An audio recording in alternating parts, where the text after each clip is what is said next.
Takulandirani pano Palahiri KTV pamene timakupasirani mapulogalamu athu osiyanasiyana. Ife Alahiri KTV timangobweretsa nkhani poyera. Tapangani like, share komanso subscribe pano Palahiri KTV. Kodi kwanu kupetula kupezeka?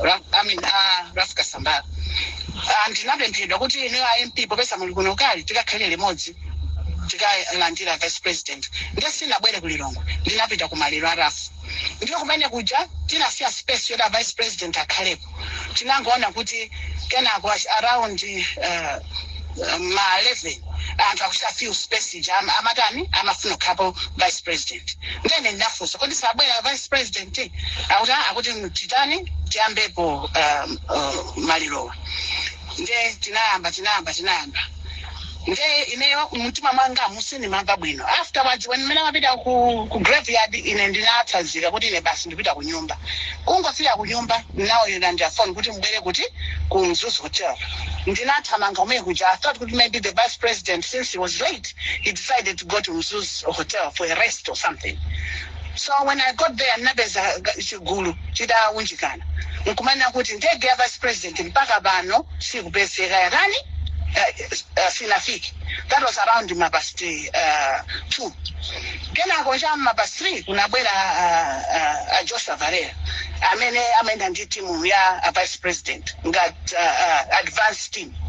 Anabwera umene kucha kuti tanisa tose kuti usoti ndege ya vice president yagwa ku Mchikangawa. Okay, so that's around past 3.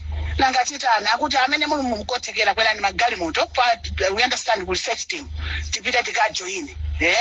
Ndiye tonse tinakwera magali moto kuthamangira kuti kuchikangawa. Titafika pa Library roadblock.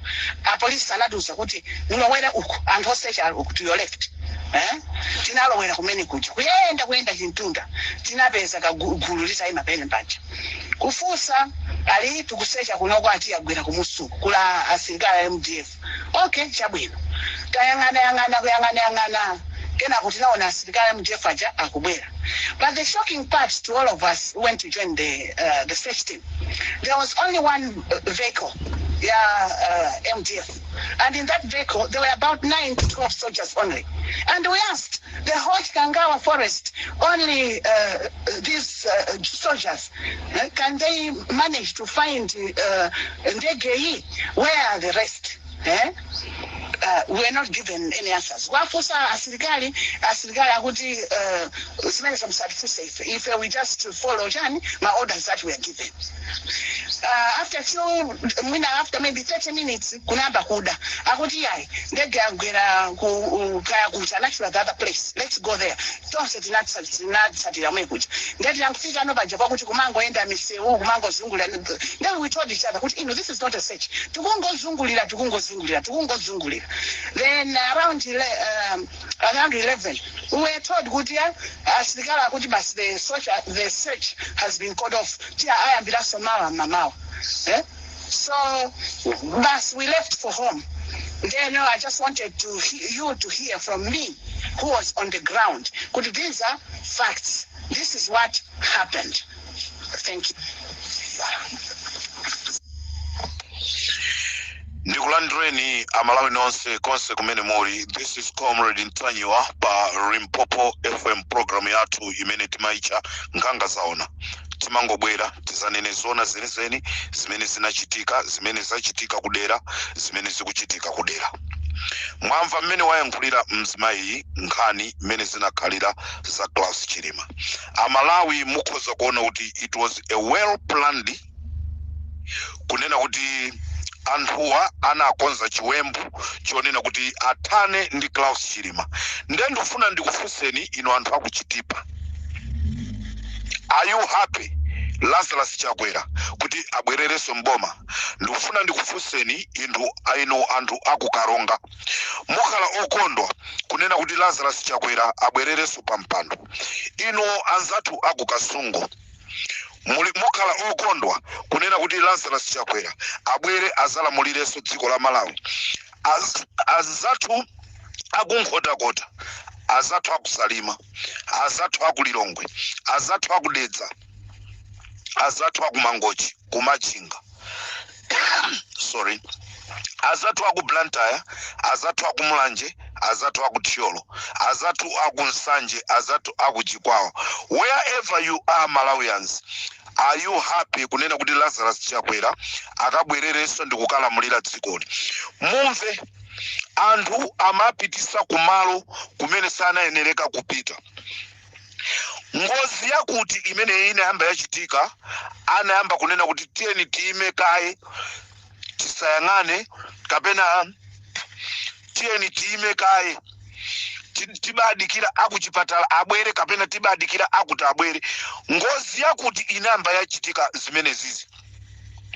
This was a well planned kunena kuti athane ndi Chilima. Reason udindo umene akufuna pa 16 September. Komano Amalawi tisapereke mpata kwa Lazarus Chakwera. He killed Chilima. Palibe kubisa. He killed Chilima. Ndicho linga chonena kuti akapereke kama nomination akhalenso president. Lero wantenga mwana wa mpongozi wake nkunena kuti akakhale vice president. They think we are stupid. Stina iwali Kasambala anamwalira imfa yomvesa chisoni. Imfa imene sitina yembekeze. Amafuna kukakumana ndi Chilima. MCP itangomva kuti Kasambala afuna akumane ndi Chilima. Chilima akufuna kutesa mgwirizano kuti iye aendeka, anampangira upo. Lero anamtuma Chilima ndikupita dziko la kunja kumene amadziwa zonoti akamabwera kumeneko akamupha Lazarus Kasambala. Ankakamiza Chilima kuti apite akakhale nawo kumwambo wa maliro kumeneko, akudziwa kunena kuti ukhalanso ulendo wa Klaus Chilima. Ndendo funa ndikufunseni Amalawi, are you ready to vote for Lazarus Chakwera?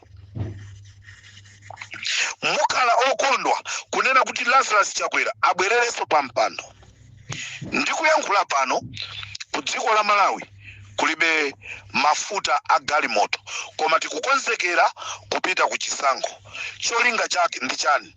Chachitika ndi chani? Amalawi chilipo chachikulu chimene chachitika nkhani ya mafuta. Tikuifufuza ife ali mpopo. Tikapeza mutu wake tibwera tikuuzeni. Koma ndifuna ndikutsimikizireni kunena kuti Amalawi sitikuyenereka kutaya nthawi yathu kukavotera Lazarus Chakwera.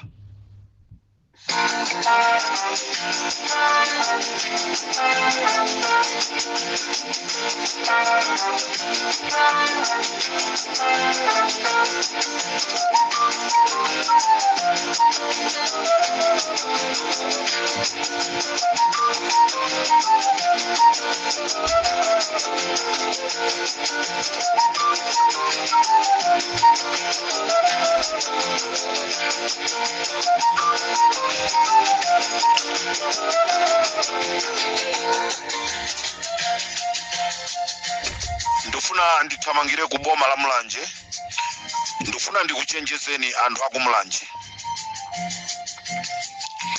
Mwaona kuchosedwa ntchito kwa anthu ku Lugere State, kumene kuli kufaso kwa Lugere State, kampani imene kwa nthawi yaitali yakhala ikuthandiza makolo athu mpaka ife ndikubadwa.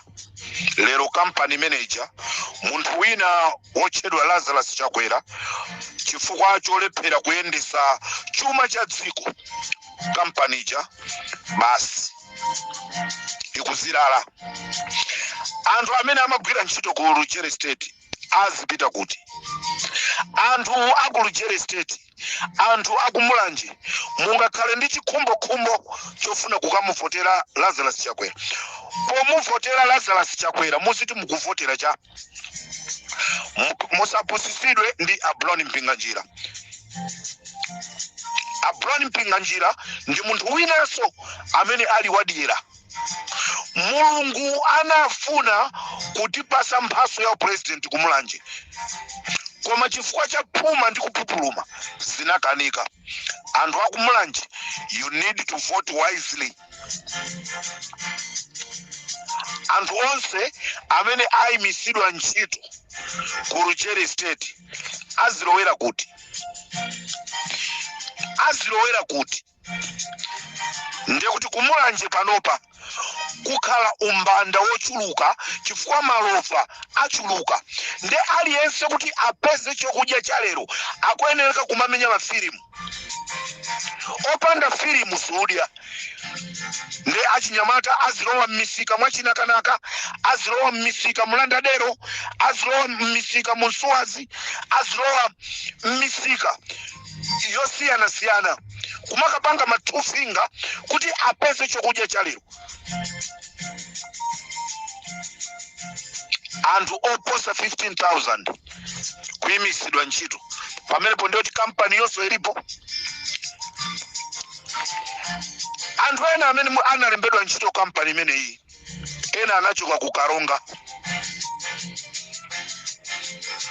tikwadziwa anthu amene amagwira ntchito ku Lujere State kumeneko kuli Mr. Chabwera kunala Changazi kumeneko kuli ajina Andrew Nkandawire amene akhala kugwira ntchito kwa zaka zambiri kumenekoko those people azilowera kuti sikuti tu achosa anthu ogwira ntchito othyola tiyoka even ku administration nde anthu amachoka ku Thyolo kukagwira ntchito ku Lujere State anthu amachoka ku Mwanza kukagwira ntchito ku Lujere State lero Lujere State ija kulibe anthu amene aja alowera kuti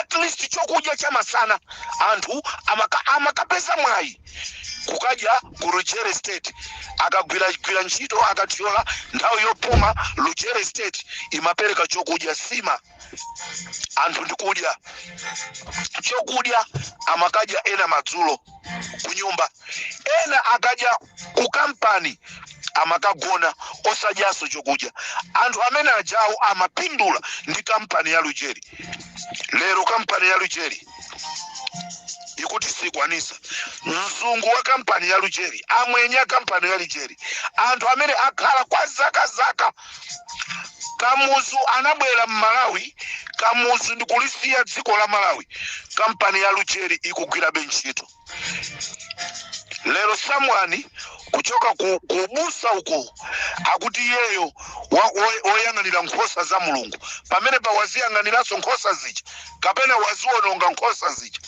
nde ndifuseni anthu akuphalombe anthu akunaminjiwa ino anthu akupasani anthu akuchitakale anthu amene mukuchoka ku Luchenza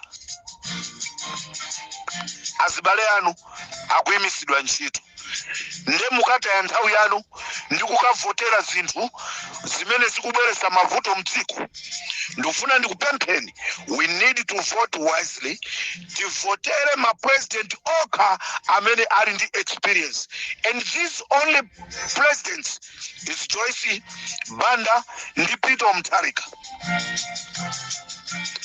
basi sindikufuna kuchula Ajihana chifukwa chonoti Ajihana ali nkati ndikamachula chipani cha DPP muzizwa zonoti mu DPP mo muli zipani zambiri zimene zikukagwira ntchito zomvesa chisoni dziko la Malawi likulowera kuti abale athu akulilongwe munali ndi abale anu amene amagwira ntchito ku Lujere State lero anthu amene ajawo azipakira katundu awo abwera zakhale just because of one person Lazarus Chakwera kupusisidwa ndi mwana wa ng'ono Chimwendo munthu amene amalalikira m'maminibus